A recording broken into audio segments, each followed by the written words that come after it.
Good morning. Today is April 4th, and I will call the 8:30 a.m. Parking, Traffic, and Safety Committee meeting to order. Would you please take the roll? Mary Lou McElwain, Steve Pesci, Mark Siracusa. Here. Steve Pesci's online. He is. Yep. Erica Wygonick. Here. Deputy Police Chief Mike Maloney. Here. Fire Chief Bill McQuillan. Here. Public Works Director Peter Rice. Here. Stephanie Casella, Planning Department. Here. Dave Allen. Here. And Chairman Andrew Bagley. Here. And can we shuffle some microphones down? Yeah. Oh, yeah, Thank you. sorry. No worries. So I guess the annual selection of chairman and vice chairman, since we've had to postpone it a few times. Move to elect Councilor Bagley as chair and Steve Pesci as vice chair. Second. Any discussion? All those in favor, we have to do a roll call vote. We have to do roll call votes for everything. So Zoom. Mary Lou McElwain. Steve Pesci. Aye. Mark Siracusa. Here. Voting yes or no? Yes. We're here. If he's abstaining, I guess. I was worried about Mary Lou because she said she wanted to be on Zoom and she's not. might be Erica having- Wygonick. Yes. We're doing it over. Deputy Police Chief Mike Maloney. Yes. Fire Chief Bill McQuillan. Yes. Public Works Director Peter Rice. Yes. Stephanie Casella, Planning Department. Yes. Dave Allen. Yes. I can vote because Is Andrew Bagley vote. Yes. Mary Lou. Mary Lou is not here, so, yeah. And then I think technically you have to be here in person for your vote to count. I think so. Even with Zoom. no, I think you can be Oh, no, you can be on The Zoom. state- Oh, for committees maybe. I'm not sure. I did the 'Cause council probably we can need vote. legal opinion in terms of. As long as we do roll call votes, Okay. the votes count, I think. Mary Lou's trying to zoom in. And then we'll do the financial report. Motion to accept. It's Second. not even up there. Like, please get it on So, the yeah, let's screen get here. it. Well, Visual. the numbers do look very good.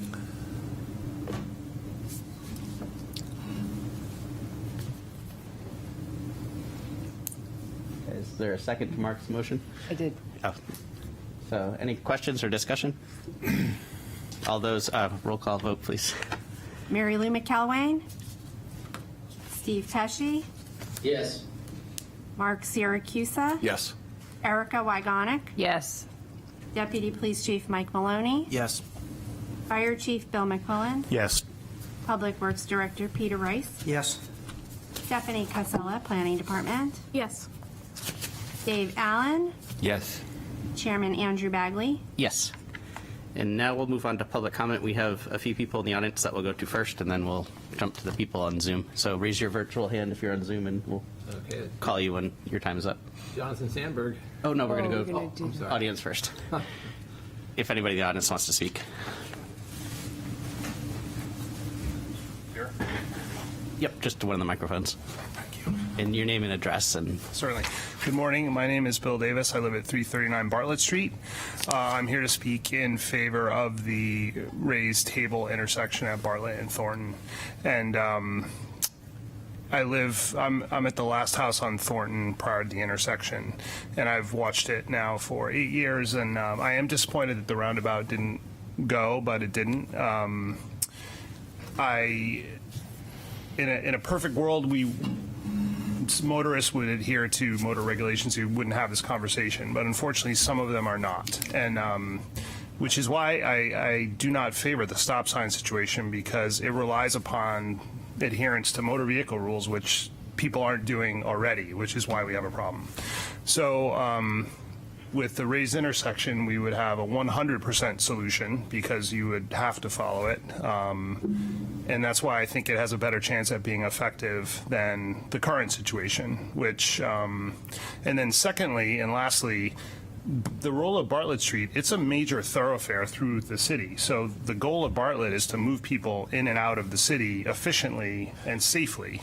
Well, the efficient part is happening because people are speeding up and down the road, but the safe part isn't necessarily happening. And that's where we need something to be addressed there. And I feel that the raised intersection is probably the next best alternative. Thank you. Thank you.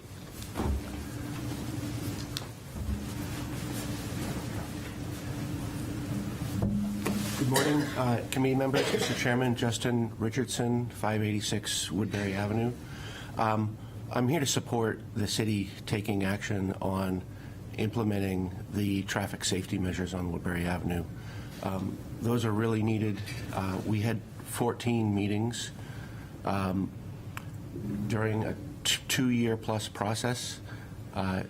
During those meetings, I even asked the fire chief, what's your position on these? And we heard feedback, during the design process. We don't like these, but we can live with them.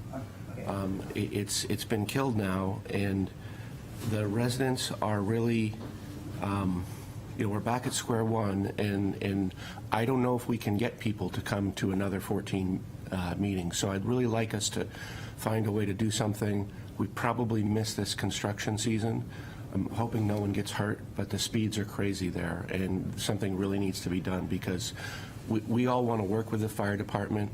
We want to come up with a solution that works for everyone. Everyone's going to have to compromise on this, absolutely. But it's something that needs to be done. I don't have diagrams with me, but I did put them on the Frank Jones Neighborhood Committee, and I'm happy to email those to the committee members if they like. There's very little use of going to an emergency that requires going from the fire station along Woodbury Avenue. The only time you'd really be doing that is when you have to go on Woodbury Avenue itself because of the configuration with fire stations at Pease, on Lafayette Road, and the downtown one. It goes down Maplewood.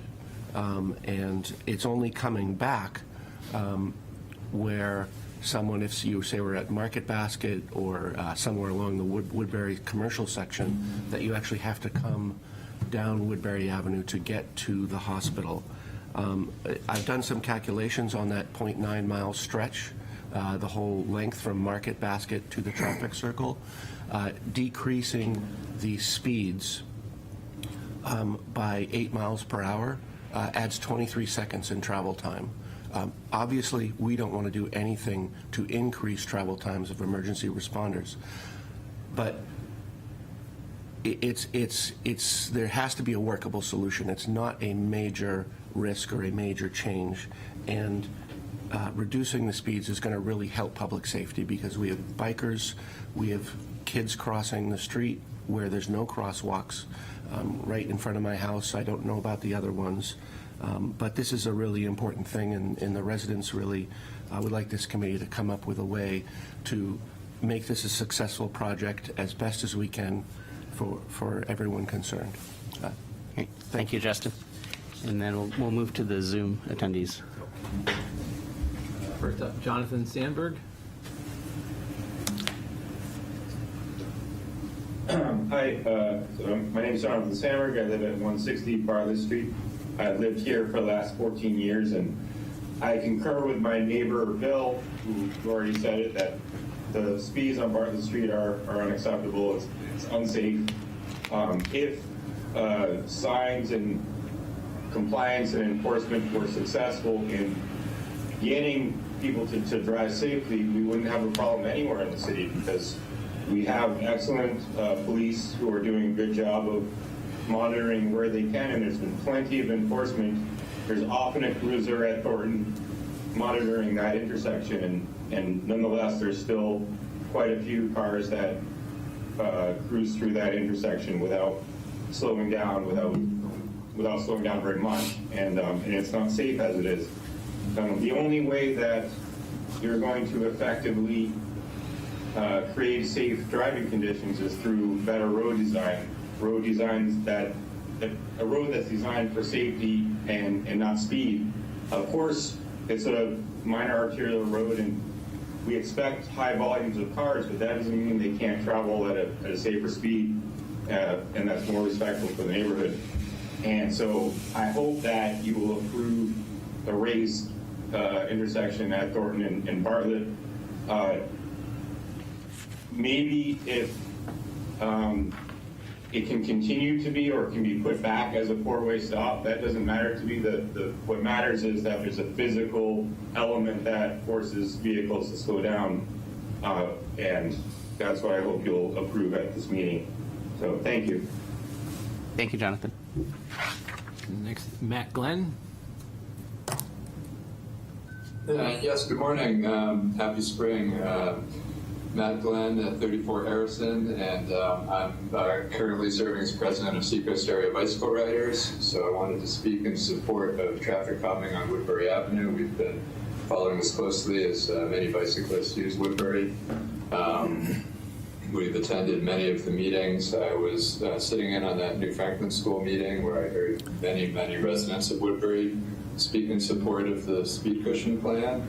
And that's where it was modified to 6 speed cushions, I believe. I didn't speak at that meeting, but I want to stress that it's not just residents of Woodbury that want this. That bringing the speed of drivers down from that 38 miles per hour or more is really critical to bicyclists. And with the Trail to Pease at one end and all the destinations at both ends, Woodbury is just a really essential link.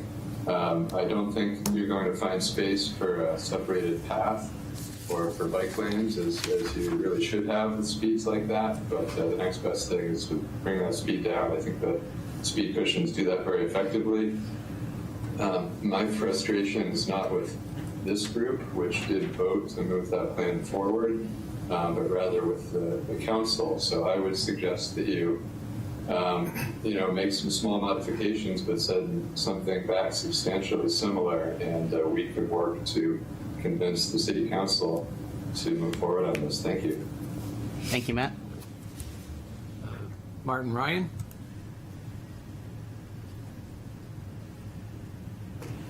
Good morning. Can you hear me?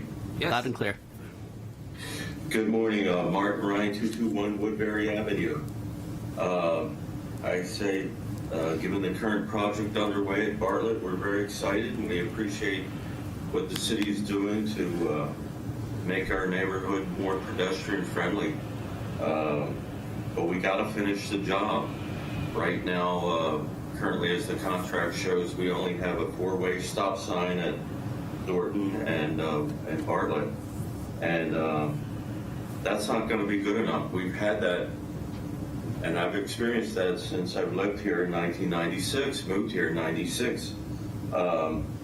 We got to take the next step.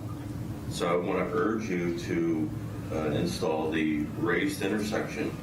Whether that raised intersection gives us 2 stop signs or 4 is I don't think matters much. I think the important thing is the raised intersection and the effects it'll have on the behavior of drivers in this neighborhood.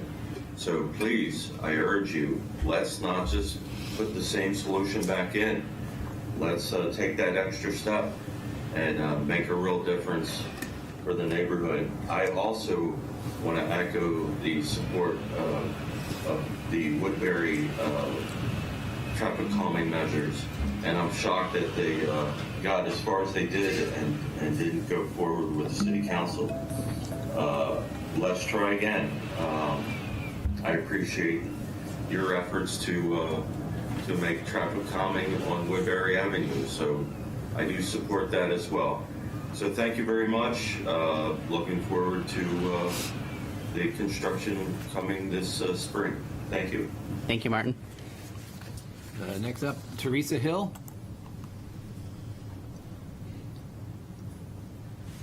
Can you hear me?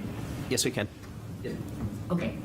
I'm very excited about the reconstruction of Bartlett Street, the sidewalks and trees and crosswalks.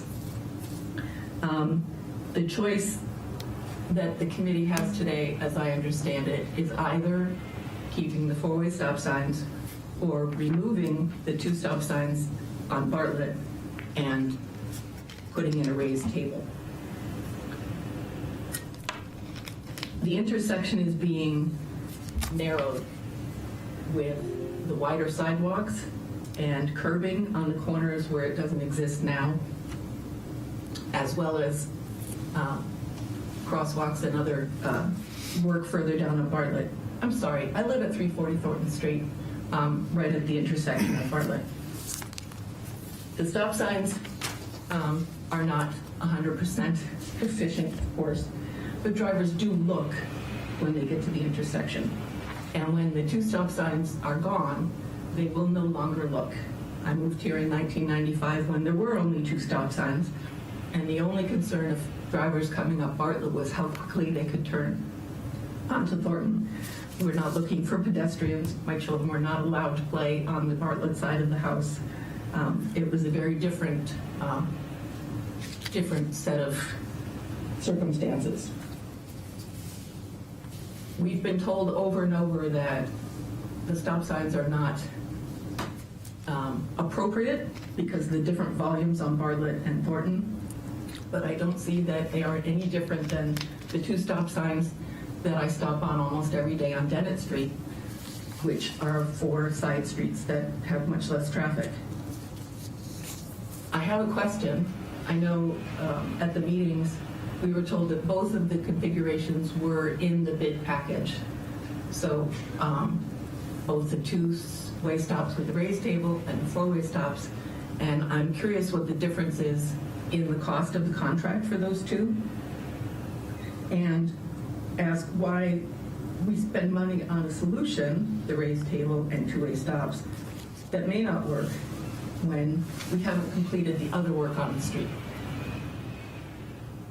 Thank you. Thank you, Teresa. Okay. Becky Vardell? Hi, can you hear me? Yes. Okay, hi, Becky Vardell, 314 Bartlett Street. I live with just one house removed from the intersection of Bartlett and Thornton, and like everyone else on the street, we are so thankful and excited for the reconstruction project to get underway. I've been here 14 years and can see the intersection, easily when I am home from the kitchen. And I feel like we have to defer to our city engineers and our roadway experts. I don't understand all the rules with 4-way stops and 2-way stops. What I have read about and researched a little bit is just the downside to a 4-way stop that's forced. And my understanding from the city engineers, it was a forced 4-way stop, not something that they would have put in. It does seem to give a false sense of security as drivers approach the intersection. Everyone's assuming someone else is going to stop, and that's just my observation. The raised table, I think, would be the better solution. That's the one I'm supporting today, because I think, like Bill Davis mentioned, it does seem to force people to at least slow down and really pay better attention. I think if they know that the cross traffic on Bartlett, the people on Thornton know that traffic is not stopping, then they actually will stop, because we do see a lot of people coming off of Thornton onto Bartlett not stopping at all. And I do think the curbing will help slow people down. So that's exciting. I have one question, and that just if the raised table can be a different color, I don't know how much that would add to the budget.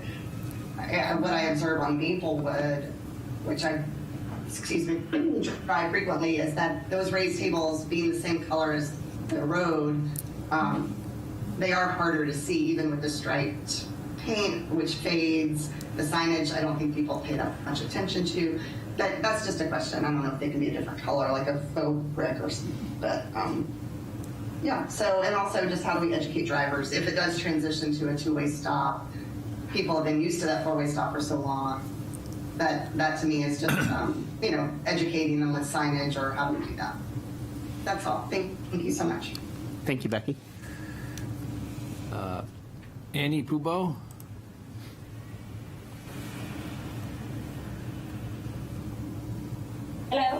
Yes, we can hear you. Go ahead. Thank you. Hi, this is Annie Pugo. I'm at 160 Bartlett Street. I'm speaking today in favor of the raised intersection at the corner of Bartlett and at the intersection of Bartlett and Thornton. Our street has become, how can I say, has turned a little bit more residential than a drive-through. In the last few years, we have more and more families, more young kids, and there are also older folks. I know I've been helping someone who lives near that intersection recently, and a neighbor of Teresa and Bill and Becky, and I've been amazed as I pull in her driveway to pick her up and try to pull out how people are really not stopping there and how dangerous it is. So aside from the anecdotal piece here, I just want to say that a raised intersection would definitely encourage lower speed, and drivers would yield to pedestrian. It would be safer for everyone, not just for people in cars. And then maybe we could see kids walking to school safely or playing in front of their houses. It would be a much more inviting neighborhood. I'm also, as a person who commutes by bike, and I often ride to Spinnaker or to Gosling Road on my bike, I'm in favor of traffic calming measures on Woodbury Ave. I'm very disappointed that the speed cushions are not going forward yet, but that's something that I hope can be brought back to the table. And one last thing regarding Bartlett Street. My understanding is if we do not have 4 stop signs, if the stop signs are removed on the Bartlett, if there's only 2 at Thornton, then we'll be able to have a flashing beacon at that intersection for pedestrian crossing, because there won't be those stop signs, and that would be added for pedestrians who are trying to cross. So anyway, thank you very much, and looking forward to this great new street. Thank you, Annie. Next is Stacy.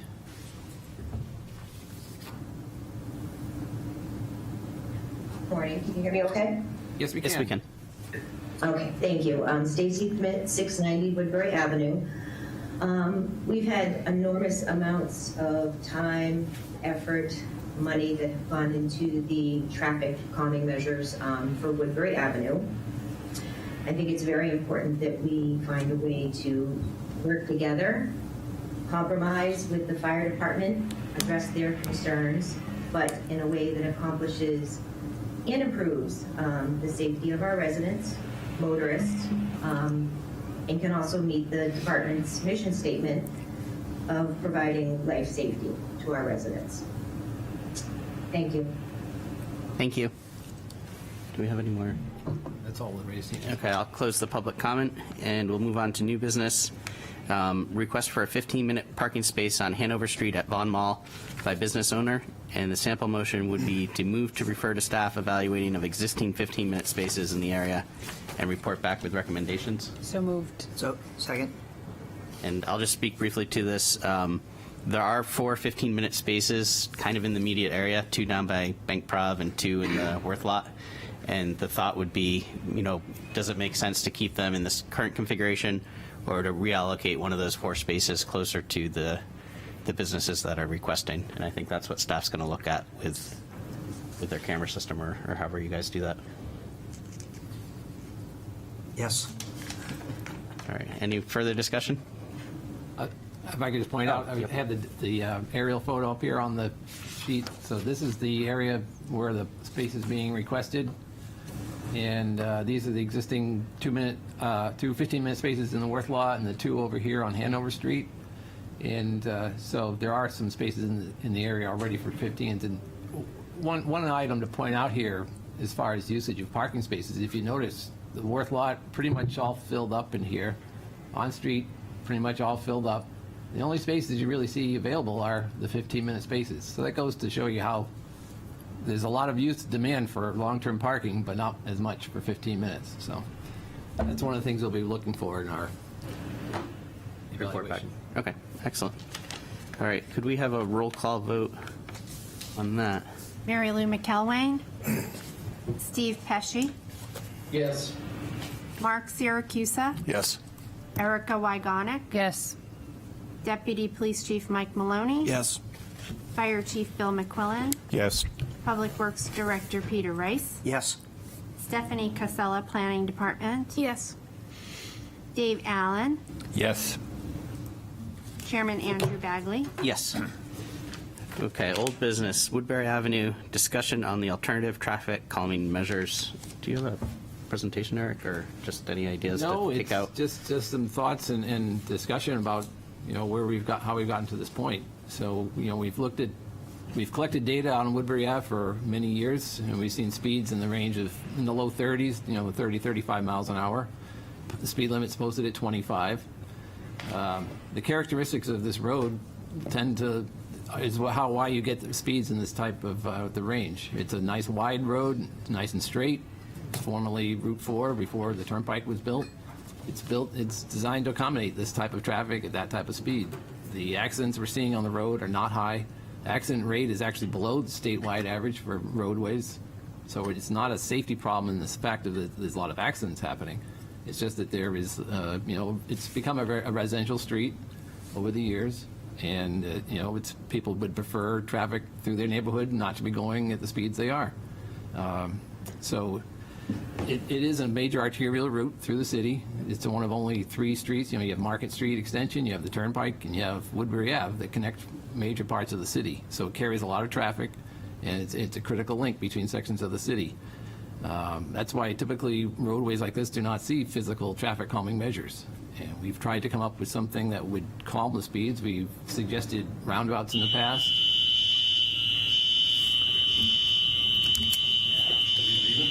Yep. I guess we're going to have a momentary recess, depending on what the fire alarm does.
Unmuted. I think we're unmuted. Unmuted, yes. Okay, all right, so we'll reconvene the meeting. We had a fire alarm go off here at City Hall, so that's been rectified by the fire chief, and we can continue. I believe, Eric, you were talking about Woodbury? Yes, talking about characteristics of Woodbury Ave and the challenge it's presented for traffic calming measures. In the past, we've narrowed the roadway with curbing to try to reduce the speeds. That had small effect. We've proposed roundabouts at Maplewood Ave, but that was not met favorably by the neighborhood. We have proposed median islands, which would break up the straight shot of the roadway to kind of slower speeds. That wasn't met with much favorability. We did try the speed cushions last year, which did have a substantial effect on reducing speeds, but almost too much on a roadway like this. You're getting people near rear-ending accidents, slowing everybody down a great degree, including emergency vehicles, and not allowing ambulances to get through there either. So we're back to looking at what measures could be done on Woodbury Ave that are appropriate for a major arterial carrying the roadway volumes that it does. And we've seen that So we do have one speed sign out there. It's a radar feedback sign that tells drivers how fast they're going. At this point, our recommendation would be to add more of those in each direction to remind drivers of the speed limit and how fast they're going. We also have proposed and been approved by this committee in the past is the gateway treatments at either end, at Rockingham and at Dennett and at Echo Ave, to be median islands and narrowing the roadway at those points as they enter into the residential section. And those will be part of the construction. The roadway is scheduled for repaving and reconstruction next year, and those will be implemented at that time. So in the meantime, we are suggesting that we add more of the speed signs as a measure and monitor that, see how that effect is, and monitor it and see where we go from there. We are limited on this type of roadway for the types of measures that we can do. Physical measures are not the best choice for roadways like this. All right, and I'll open it up to the committee for discussion. Erica? Eric, I just want to recap what I heard. The plan has median islands and gateway treatments at either end. Yes. I thought that you said that median islands were proposed and the residents weren't okay with that. Before the speed cushion, we had proposed a series of median islands throughout the core, about 6 to 8 median islands, wherever we could place them. It's difficult to place them where you're not blocking someone's driveway, making it difficult to pull out of a driveway. That also would require restricting some of the on-street parking so that drivers wouldn't use the parking lane as simply a bypass lane to the median island. Okay. I like the idea of the gateway treatments and the median islands at the gateways. I think that's a really good good best practice there. I'm like paging through my resources in my head, trying to think what else is appropriate for this road. But yeah. Did you mention in the short term we're looking at speed indicator signs? Yes, adding more of those. We do have one out there now, but we would add at least one permanent one and some others that we could move some temporary ones out there as well. Monitor speeds. They do collect data as well, so we can monitor speeds from the signs. Go ahead. I don't love those as a long-term treatment, like multiples of those as, I think as a short-term treatment maybe, but people tend to. Yeah, the intent is really just to, we understand the residents are frustrated. Yeah. And, it gives us at least something we can do, and we collect data. Yeah. And it's obviously over time it becomes just visual clutter in their head, and they ignore it, but it's something. Dave? So just to be clear, so there's a preliminary design on this that has the entrance islands, or where is this in the design process? Yes, we did a conceptual design for these islands, one at Echo Ave, I believe it is, and another one down at the Rockingham intersection, and there's one at Dennett Street as well. And they'd be narrowing the roadway, with these islands and signage as you're coming into these residential areas. And is the general roadway being narrowed at all, or is the rest of the curbs going back the same place? Just at those intersections, they would be narrowed with the island treatments. Yep. It includes a multi-use path from right around the New Franklin to Rockingham to allow for safer bicycle crossing that section. Yeah. Okay. And would this come back as a more formal print? I mean, we're discussing about it now, but you'd propose this plus anything else we might come up with in the meantime to the committee, and then we'd move that on to council. Yeah, I mean, the signs could be done, anytime. We could move some signs around. Administratively, we've already said, we're starting to look for the signs where we can relocate, or if we have resources to purchase additional. So that's moving forward. Really, we wanted to talk to the committee first to get some feedback, and if there, we can bring back what was previously done and just for review, and that would be a relatively easy thing to do. Okay.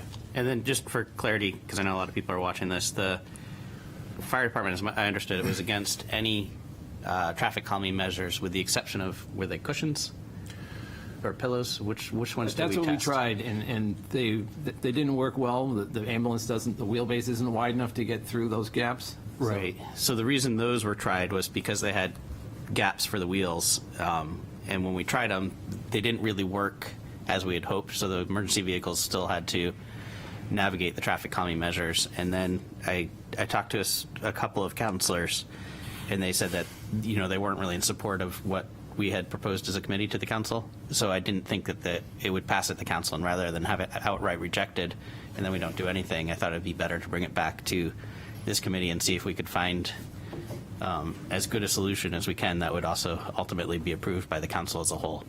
So that's kind of the synopsis of how we ended back here, just if anybody is wondering. Mr. Chair, what we would do is obviously meet with police and fire prior to bringing something back to you to make sure that it's acceptable and that we have a consensus, at least internally, before we bring it back to the committee. Erica? Can I ask some questions about specific treatments? I think this would be the perfect time. We're talking about a raised intersection at Bartlett and Thornton. Is there anywhere on this corridor we could do a raised intersection? Is that something that would be, if there's just one of them, is that okay? Or I'm just trying to understand the comfort. Yeah, well, Bartlett and Thornton carries a lot less traffic than Woodbury does, and so we're trying not to do anything that's going to be a physical feature in Woodbury like that, because we don't want to, slow the emergency vehicles' response times. Okay, even if it's just one. But I think part of this, right, is we have to look at the whole package, right? I'm very aware that this is a quality of life issue for the residents out there, but that the quality of life issue, whether it's with parking, whether it's with speeding, right, that there's also an impact and a balance that we have to strike with being able to move fire trucks and ambulances through the neighborhood, right? For the same reason that we're not looking to put stop signs up and down Woodbury Avenue, right? The same way we can't be looking at putting raised intersections and speed cushions that are slowing my folks down too much. So I'm cognizant of it. I'm hopeful that we can, strike that balance and find something that'll make it palatable to all involved here. And is there anywhere we could do curb extensions? I think the end treatments are really good and I think will be very effective, but I recognize it's a stretch. So I feel like trying to find something in the middle to reinforce that message is important. Is there anywhere we could do a curb extension or two, especially to facilitate crossing, reinforce the idea that it's narrower? It leaves the lanes open for emergency travel. And by curb extensions, you mean like bump outs? Bump outs. We've talked about that. You've looked at this. I don't. Yeah, I mean, in many places the roadway is already 26 feet wide. Yeah. You aren't going to go narrow it much more than that.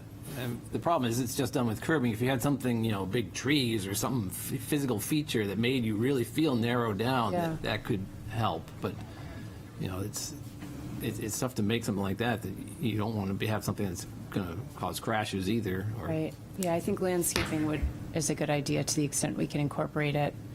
The other thing that's a short-term treatment that I think would work on a road like this is painting the speed limit on the road. It's eye-catching. It's easy to do. I don't know that that's the long-term treatment for this location, but might be a decent short-term thing. Sure.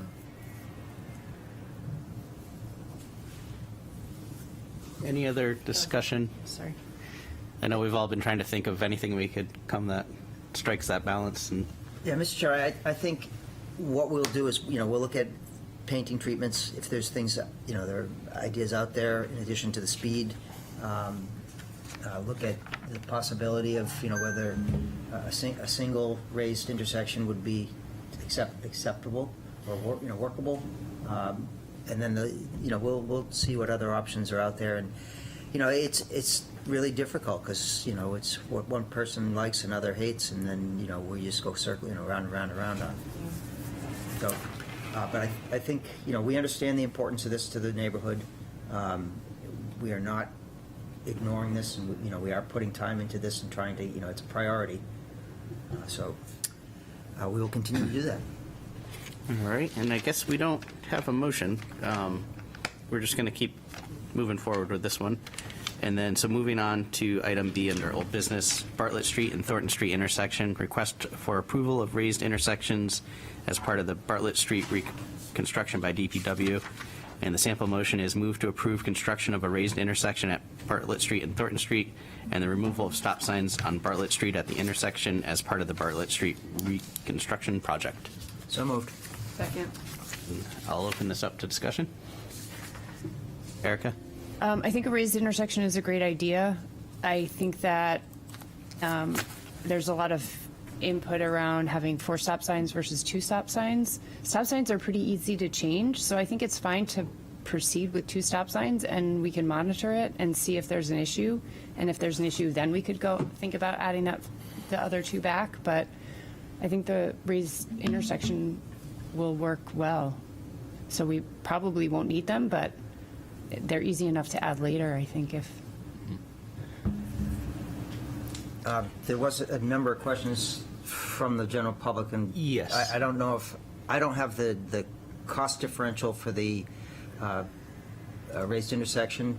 I would have to go back and get that so we can publish that or put that in the minutes. I don't know if you have that off the top of your head. I believe it was $6,000. $6,000 difference. Yes. The other question was, and correct me if I'm wrong, Eric, by having the raised intersection, you are able to do rapid flashing RFBs, rapid flashing beacons for pedestrian crossings, yes, as opposed to a stop sign, which prohibits that. Yes, yeah. You where you don't have a stop sign, you could put the flashing beacons. Correct. So we could put them crossing Bartlett Street. You still wouldn't be able to put them crossing Thornton because they would still have the stop signs there. Yep. So that was a question. So that. And then the color of the asphalt, can we do anything with that?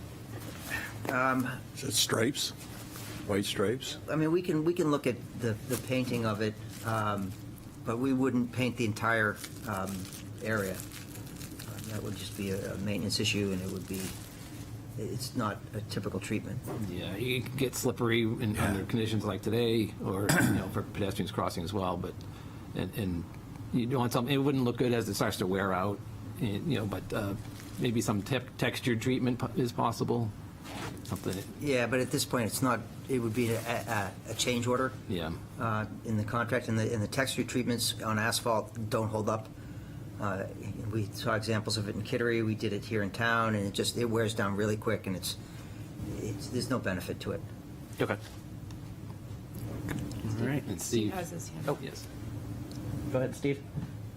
Yes, just a few comments. First off, I'm glad to hear the community support for the raised intersection table, and I think it's a great middle path. I hope that we can do it so that in the future, if we do want to return to four-way stop, it's an easy change. Just a few little minor suggestions for the team to consider.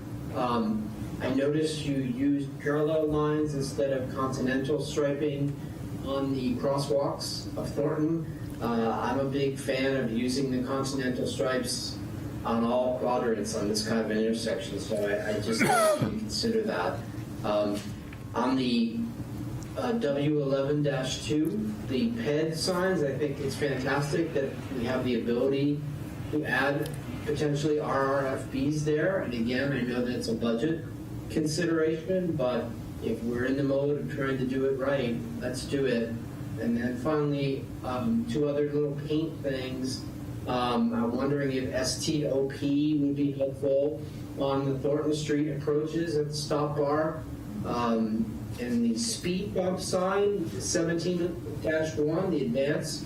I think there's a graphic for that. That looks like a raised table. And I'm just wondering if you might want to consider that instead of speed bump. To me, speed bump does not imply an intersection. Maybe that's just me, but it's something to consider. And then finally, just tying into the Woodbury, I've always said that this idea of gateway approaches and constant patterns and devices is really important. I think the raised table has worked well. The tables on Maplewood, glad to see it here. We hope that it's considered as a consistent pattern, one or more on Woodbury as a solution, that Goldilocks path that we're trying to find there. That's it. Thank you. Thank you, Steve. And I guess just one question I have, if we move forward with 2 stop signs instead of 4, and we put in RRFBs, we would have to take RRFBs out if we ever reverted to the 4 stop signs. Correct. Yes. Okay. Those are $45,000. How much are those, Peter, those lights? 15, 17? 15,000 per pair. Okay. So that's a wait and see? No, we have that as, It's not part of the Bartlett Street budget right now. we have it in the annual budget in 25 that we can use. Okay. But, so it's going to be rolled, the raise is going to be rolled out, then there's going to be a period of time then to consider those lights. I think you'd do it all at once. I think we do it all at once. Okay. Just for efficiency of cost. Yeah.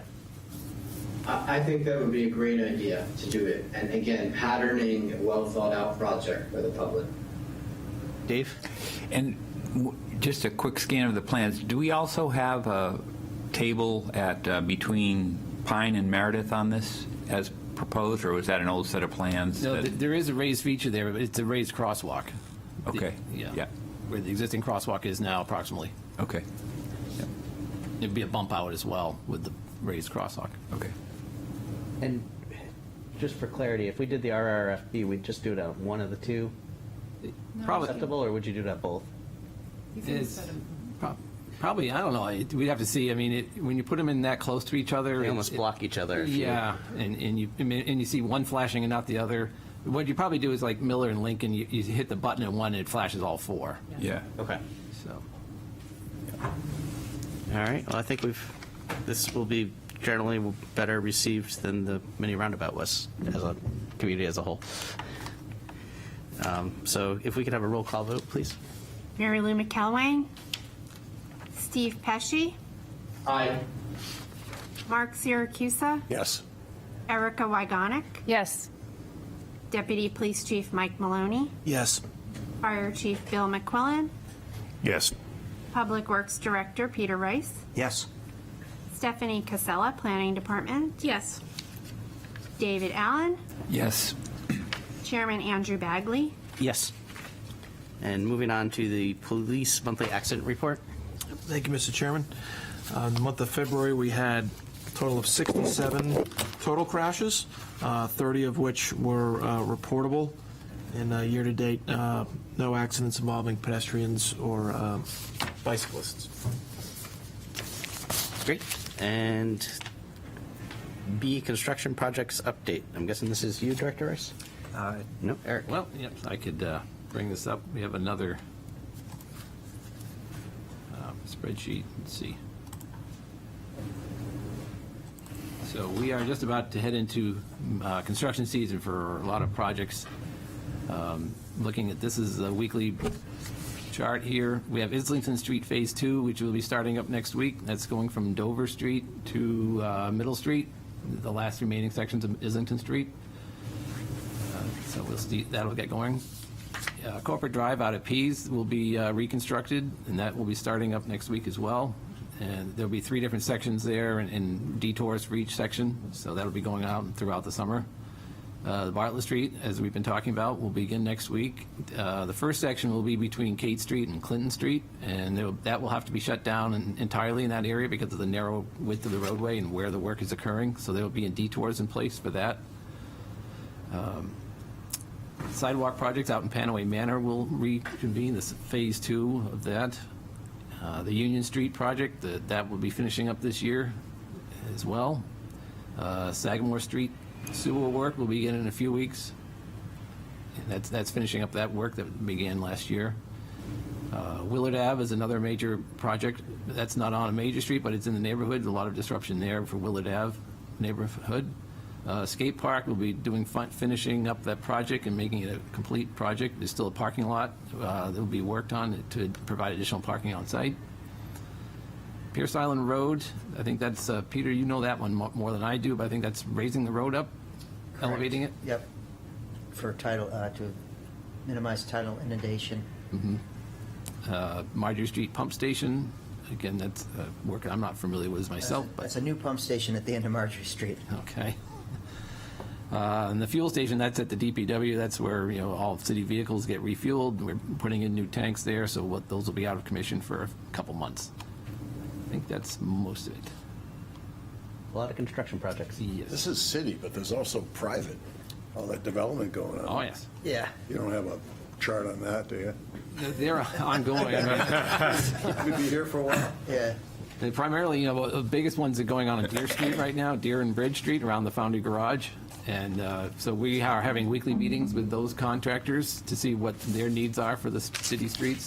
And at some point, when they get deliveries coming fast and furious for all sites, there is a plan in place to make Deer Street one way. And Deer Street would be one way from Maplewood down to the Foundry Garage and around onto Bridge Street. But that has not, we haven't gotten to the point yet where that is needed to be implemented. It's probably weather pending, but when's all this going to commence? April, June? Next Starts week. Next week, soon? Next Monday.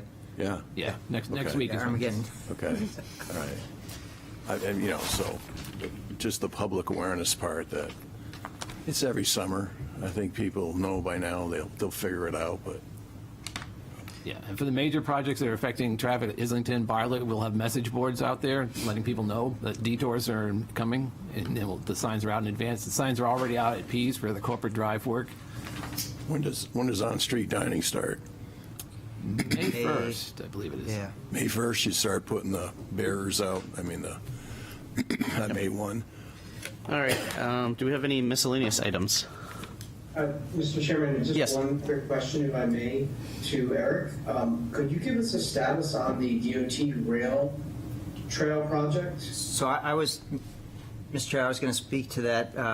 There's a number of positive things on the rail trail in terms of, we received a grant from a congressional grant to do 2 parking access points.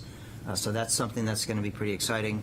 One will be on Borthwick Avenue, and the other will be down at the Banfield? On Banfield. In addition to the skateboard park is going to have a rail trail access point installed as part of the parking lot improvements that we're going to be doing before, and that should be done before May 18th.